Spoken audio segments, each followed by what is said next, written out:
Bien, los elementos de una matriz vienen dados por filas y por columnas.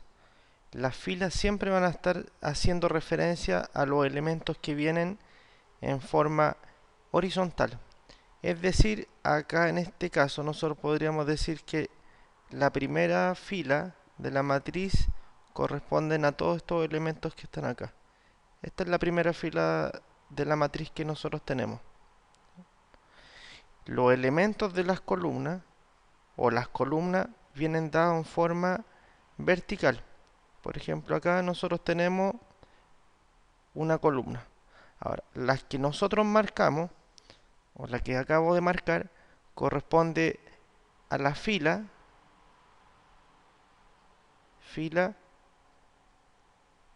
1.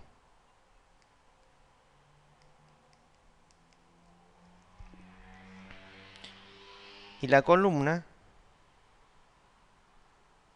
corresponde a la columna 2. Entonces aquí nosotros podemos indicar que está la columna 1, está la columna 2, está la columna 3, está la columna 4. Está la fila 1, la fila 2, la fila 3 y la fila 4. Ahora, eso hacen referencia al, al orden de la matriz. Por ejemplo, cuando uno habla del orden de la matriz, en este caso nosotros vamos a decir que el orden de la matriz que nosotros tenemos acá va a corresponder al orden de la cantidad de filas y la cantidad de columnas totales. La cantidad de filas son 4, por lo tanto nosotros vamos a tener, el orden va a corresponder a 4 por 4. Entonces son 4 filas. La primera componente siempre hace referencia a las filas y la segunda componente siempre hace referencia a las columnas. Es decir, si a nosotros nos dan una matriz, por ejemplo una matriz B, de orden, en este caso de 5 por 2, ¿qué es lo que va a indicar esto? Esto va a indicar que tiene 5 filas y va a indicar que tiene 2 columnas. Eso es lo primero que tenemos que darnos o tenemos que manejar con respecto a las matrices. Es decir, las filas y las columnas es lo fundamental en este caso, que le da el orden de manejarse dentro de una matriz. Ahora, en la matriz, como ustedes pueden apreciar, nosotros podemos ver elementos dentro de la matriz. Y yo para indicar un elemento tengo que trabajar con fila y columna. Si yo quiero trabajar con el elemento, si quiero trabajar con el elemento 10, que está acá, tenemos que identificar que el elemento, esto tiene esta notación, que el elemento de la matriz A, que está en la fila 4 y está en la columna 3, tiene un valor que en este caso corresponde a 10.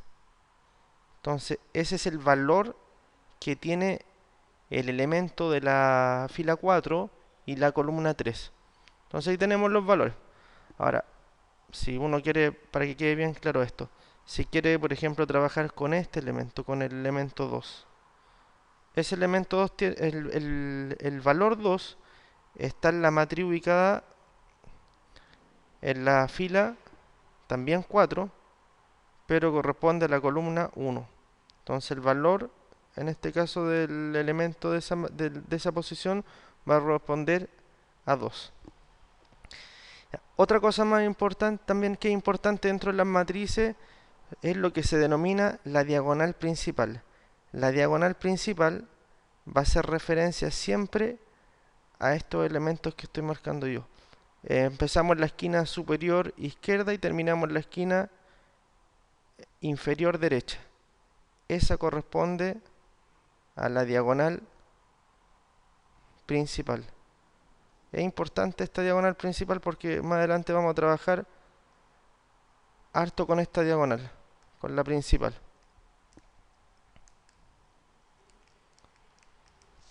Es una esta diagonal principal es uno de los elementos que se utiliza más.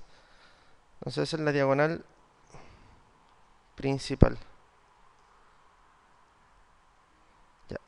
Por si acaso, hay otra diagonal que también se utiliza, pero en menos cantidad, que corresponde a la diagonal secundaria, que empieza en la esquina inferior izquierda y termina en la esquina superior derecha. Entonces, esta de acá corresponde a la diagonal secundaria. Así se conoce esa diagonal. Entonces la diagonal secundaria no es tan utilizada como la diagonal principal, pero igual hay que nombrarla. Entonces los elementos principales que tiene una matriz son las filas, las columnas, los elementos que están dentro de una matriz, que vienen dados por las filas y por las columnas, la diagonal principal y la diagonal secundaria.